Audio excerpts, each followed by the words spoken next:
အခုလိုအဆဆရရကြက်တဲပြီးတော့အဖက်ဖက်ကအစင်မပြေတဲ့အချိန်မှာကိုရောင်းချတဲ့ကုန်ပစ္စည်းတွေကိုမတန်တဆနဲ့ရောင်းချတဲ့သူတွေရှိလားဒီနေ့မှာကျမသားငယ်လေးရှိရနေပြီးတော့ကျမတင်ယူခဲ့ရတာလေးရှိတယ်ကျမသားငယ်လေးရှိရနေပြီးတော့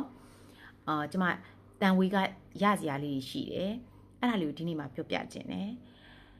ကျမသားလေးကဒီနေ့ကျောင်းကပြန်လာတဲ့အခါမှာသူနဲ့ကအမြဲတစ်ခုမှတစ်ခုဇလန်းလေးတွေကပါလာတယ်ရှင်သူကဘာပြောလဲဆိုတော့မမေတဲ့တာစီးပွားရေးရှာနေတယ်ဘာစီးပွားရေးရှာနေဆိုအယောင်းဝယ်လုပ်ခဲ့တယ်တဲ့သူက8နှစ်သားလေးပဲရှိသေးတယ်နော်ဘာအယောင်းဝယ်လုပ်ခဲ့တာလဲလို့ပြောလဲပြောရောသူကနေပြီးတော့မမေတဲ့တာဒီမမေရဲ့တဲ့ဒီဟာလေးကိုတဲ့ဟိုတာတဲ့1000ခွဲနဲ့ရောင်းလိုက်တယ်တဲ့တငယ်ချင်းကဒီနေ့9000ပေးတယ်တဲ့တာကိုမနေ့က1000ပေးမယ်ပြောတယ်တဲ့ဆိုကျမအန်ဩစရာဖြစ်ခဲ့ရတယ်โอเคဟုတ်ပြီတသားကိုမမေပြောမယ်လို့ကျမပြောပြမယ်ဒီဟာလေးကဘလောက်မှလည်းမတန်ပါဘူးအဲ့ဒါလေးကိုကျမခရိယန်ကျောင်းမှာအဲ့ဒီကလေးလေးတွေကိုထမင်းသွားလှူတဲ့အချိန်မှာအဲ့ခရိယန်ကျောင်းမှာအဲ့ဒီကျောင်းကပတ်စံအိတ်လေးတွေဓာမျိုးလေးတွေသူတို့လက်မှုပညာလေးနဲ့လုပ်ပြီးတော့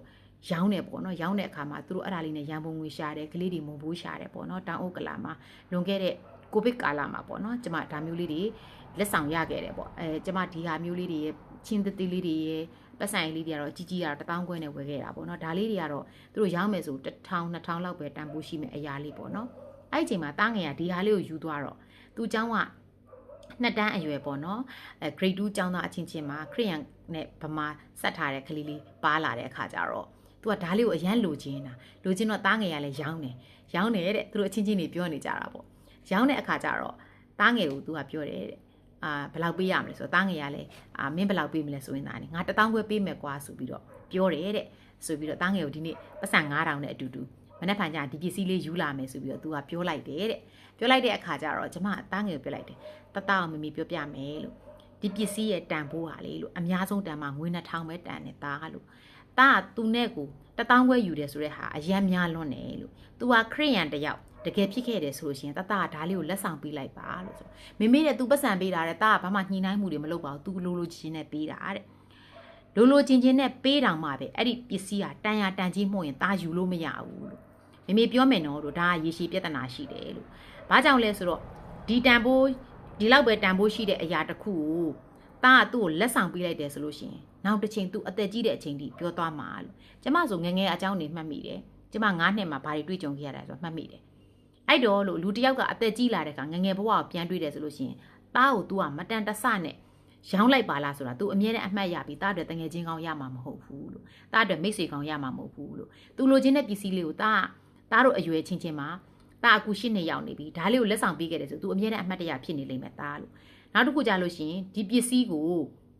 သူမိဘကို तू ပြလိုက်မယ်ဒါလေးကိုတား1000ခွဲနဲ့ဝယ်လိုက်ရတယ်ဟာ1000ခွဲနဲ့ဝယ်ရတယ်ဆိုတော့ဘလူးရှိရဝယ်တယ်လေတားတငယ်ချင်းရှိရဝယ်တာတားတငယ်ချင်းရှိရဝယ်တယ်ဆိုတားကမတန်တဆနဲ့လည်းရောင်းလိုက်တယ်နောက်တစ်ခုကြလို့ရှင်1000ခွဲဆိုတဲ့ငွေပါမာနာကိုမေမသိပဲယူထားဆိုမေလည်းအဆင်မပြေဘူးမေကဒီအိတ်ကိုခလေးတယောက်ငွေတွေအများကြီးပါလာတာကိုမေမစစ်ဆေးရကောင်းလားဆိုပြီးတော့မေကလည်းဘာဖြစ်လဲဆိုတော့မကောင်းမှုကိုလက်ခံတဲ့သူဖြစ်လိမ့်မယ်တားကိုယ်တိုင်လည်းအမျက်ကြီးစားတဲ့လူဖြစ်လိမ့်မယ်လို့ဒါကြောင့်မို့လို့ခလေးတယောက်ကပတ်စံနေအမြောက်များပါလာတဲ့အခါဘလို့မယိုးမသားအယောင်းဝယ်တွေလုံနေလဲဘလို့မယိုးမသားရလာတယ်ဆိုလို့ဆိုအောင်မိဘတွေကစစ်ဆေးရမယ်အဲ့တော့တားရဲ့လုပ်ရက်ကမမေကိုလည်းထိကြိုက်တယ်တားကအလုပ်တစ်ခုလုပ်တဲ့အခါကြီးတဲ့အထိဒီလိုအမြတ်ကြီးစားလို့မရအောင်သူပေးတိုင်းလည်းမယူပါဘူးဒီပစ္စည်းအပေါ်မှာဘာကြောင့်လဲဆိုတော့ဒီလိုပေးတာကိုသူကမသိလို့ပေးလိုက်တဲ့အပေါ်မှာကိုကလည်းကျင်းနဲ့လို့ပေးတယ်ဆိုပေမဲ့လည်းဒီပစ္စည်းဒီဘလောက်တန်တယ်မတန်ဘူးဆိုတာတားအောင်မမေပြောပြီးသားဖြစ်တဲ့အတွက်တာအများကြီးအစာပေါင်းများစွာအမြတ်ကြီးစားတယ်လို့ဖြစ်တယ်ဒီလောက်ရက်ဒီမလုံတင်ဘူးမေဒီဥစာကိုလုံးဝလက်မခံနိုင်ဘူးဒါလို့သူမိဘတီးသွားရင်လည်းမကောင်းဘူးမေခုတီးတဲ့အတွက်ဒီဟာဒီကောင်းတယ်မကောင်းဆိုတာတာကိုရှင်းပြပြီးသားပါလို့လူတွေကငငယ်ဘဝမှာကိုယ့်ကိုဘယ်သူဘာလုပ်လိုက်တယ်ဆိုတာအသက်ကြီးတဲ့အခါမှာပြန်စဉ်းစားလို့ရှိရင်ကိုပြန်တတိရ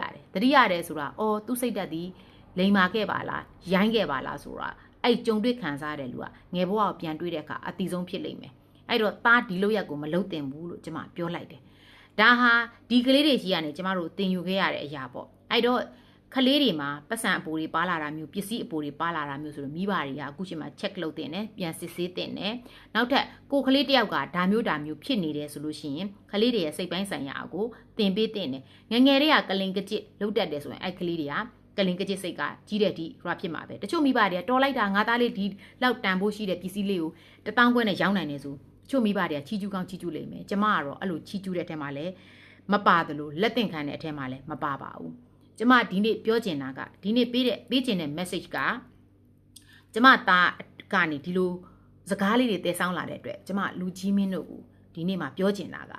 တချို့အရာတွေမှာမတန်တဆဟာသူတိတိဖြစ်စေမတိတိဖြစ်စေမယူရပါဘူးကျမတို့ငွေ100ရင်းလိုက်လို့အဲ့ဒီအပေါ်မှာ9ချက်လောက်မြတ်တယ်ဆိုရင်တော့မှပဲကျမတို့မစိုးဘူး100ရင်းလို့100မြတ်တာတော့တကယ်တော့100ရင်းလို့2ချက်မြတ်တယ်1ချက်မြတ်တယ်ဆိုရင်တော့အလုပ်လုပ်စားလို့ရပါတယ်ဒါလေးကိုပြောချင်တာမတန်တဆတွေမလုပ်ရပါဘူးအဲ့ဒီမတန်တဆယူခြင်းအဖြစ်အမျက်ကိုလိုအပ်တာတဲ့ပိုတင်ခြင်းအဖြစ်မိတ်ဆွေတို့မှာကြာလာရင်ကိုလိပ်ပြမလုံတာတွေဖြစ်လာလိမ့်မယ်အဲ့ဒီဟာတွေဒီစားရလဲခဏပါပဲတကယ်တမ်းကျမတိနားမလဲလို့ယူထားတဲ့အရာတွေဒီအပူရေစာနဲ့တူပါတယ်ကိုသားသမီးမှလည်းဒီလိုမျိုးစိတ်ဓာတ်တွေရှိနေလို့ရှိရင်မိဘတွေကပြင်ဆင်ပေးရပါမယ်ဘယ်တော့ဖြစ်လူလိန်လက်ခံနေမဖြစ်ပါစေနဲ့တခိုးလက်ခံနေမဖြစ်ပါစေနဲ့ကိုရဲ့ចောင်းသားပေါ့နော်ကိုသားသမီးရှိက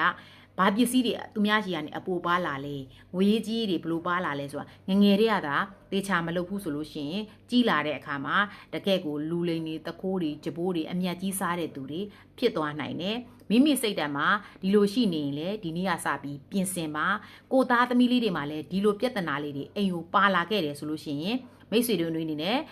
တကယ့်ကိုပဲ့ပြင်းထိမ့်သိမ့်ပါစုံမပါဒါလေးတွေကို action ယူပါသို့တော့မကြမ်းတမ်းပါနဲ့နူးညံ့တိမ်မွေ့တဲ့နည်းနဲ့ကင်တွယ်ပါဖြည့်ရှင်းပါကျမတို့ခလေးလေးတွေဟာနောက်တစ်ချိန်မှာတကယ့်ကိုနိုင်ငံခေါင်းဆောင်တွေနိုင်ငံတော်ဦးဆောင်မဲ့သူတွေဖြစ်လာမှာဖြစ်တဲ့အတွက်ငယ်စဉ်မှာမကောင်းရင်အလယ်မှာလည်းမကောင်းဘူးနောက်ထပ်ကြီးလာတဲ့အခါမှာလည်းလုံးဝမကောင်းပါဘူးကျမတို့ကစီးမြင့်စည်းကမ်းနဲ့ကိုကျင်တရားပိုင်းကိုဂျပန်ပြည်ရဲ့ဆိုးဆုံးမမှုကိုလုံးဝအတူယူတင်တယ်ဒါလေးကကျမဂျပန်ပြည်ကနေပြီးတော့ကြိုက်တဲ့အမှုချင်းနေဆိုကျမကလေးတွေကိုအဲ့လိုနီးလေးတွေနဲ့လည်းတင် जा ပေးတယ်ကျမကလေးတွေကငယ်ဘဝမှာဘလောက်ထိအောင်မြင်ခဲ့တယ်ဆိုတာထက်ငယ်ဘဝမှာဘလောက်ပျော်ရွှင်ခဲ့လဲဆိုတာနဲ့ပဲကျမတိုင်းတာတတ်တဲ့သူပါကျမကကိုလည်း proud မဖြစ်သူကလေးတွေအပေါ်မှာလည်း proud ဖြစ်တဲ့သူမဟုတ်ပါဘူးကျမဒီနေ့မှာကလေးတွေရှိရတင်ယူရတယ်မိတ်ဆွေတို့ရဲ့သားသမီးတွေကိုလည်းပြန် sharing လုပ်စေချင်တယ်ဒါလေးကိုကျမဒီနေ့မှာကောင်းမွန်တဲ့အရာလေးကို message ပေးတာပါကျမက Child Psychology နဲ့ပတ်သက်လို့လည်းအများကြီးလေ့လာသင်ယူထားတဲ့အတွက်ကလေးတွေရဲ့စိတ်နေစိတ်ထားကိုလည်းနားလည်တယ်တကယ်လို့မိတ်ဆွေတို့မှာဆိုးမရခက်တဲ့သားသမီးလေးတွေရှိတယ်ဆိုလို့ရှိရင်ကျမနဲ့ coaching session ယူပြီးတော့သားသမီးတွေအတွက်လာဆွေးနွေးနိုင်တယ်မိတ်ဆွေတို့မှာစိတ်ပိုင်းဆိုင်ရာတစုံတစ်ခုဖြစ်လို့အဆင်မပြေတဲ့အခါစိတ်ဓာတ်တွေကျလာတဲ့အခါကျမနဲ့လာရောက်ဆွေးနွေးနိုင်တယ်ကျမကလူတွေကို motivation တွေ customer service တွေ NLP တွေ hypnosis ဆိုတဲ့အိမ်မွေချာနည်းတွေနောက်ထပ် leadership skill တွေကိုနောက်တဲ့ communication နဲ့ပတ်သက်တဲ့လူမှုဆက်ဆံရေးပိုင်းတွေကိုသင်ကြားပေးနေတဲ့ trainer တစ်ယောက်လည်းဖြစ်ပါတယ် Coach Emma Rose ကိုချစ်တဲ့လွင်နှင်းစီလိုက်ပါ bye bye